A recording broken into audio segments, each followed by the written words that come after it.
What to expect in the swing states, okay? We're going to turn our attention right now to North Carolina. We're going to go through all of the states here between now and the election, so hopefully there'll be fewer surprises on election night. The North Carolina is interesting because the polls close 7:30 p.m. Eastern, and they're counting like all their ballots, virtually all of them, on election night itself. Now, a couple things at the mailbox here that we want to talk about in North Carolina. First of all, the first votes that we could see counted and then reported will likely be those mail-in ballots. In the past, you'd probably say, all right, that's going to heavily favor the Democrats. But as we've been reporting in other states as well, it looks like Republicans are voting early more than they have in the past, and voting by mail maybe more than they have in the past. So it's unclear, but this what'll happen this time around. But timing, see the clocks here, is another important thing. See, counties can start processing the mail-in ballots there. It depends, 5 p.m. Eastern time. This kind of varies county by county. They can count the mail and absentee ballots, though, 5 p.m. Eastern time on Election Day, unless the county has passed a measure which would allow them to start earlier, which would be 2 p.m.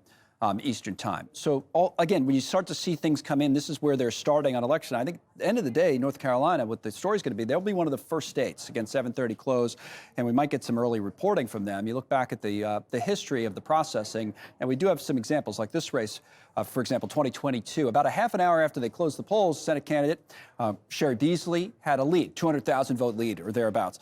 By midnight, it was the Republican. It was Ted Budd who went ahead by like 150,000. So you see, that's the kind of thing we've seen in the past in North Carolina. We could see it again election night. Final thing.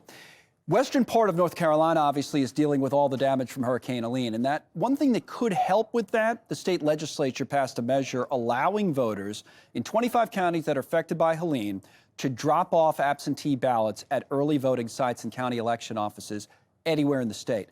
They have to be dropped off, though, by 7:30 p.m. election day. So all of those things kind of put it in the mix.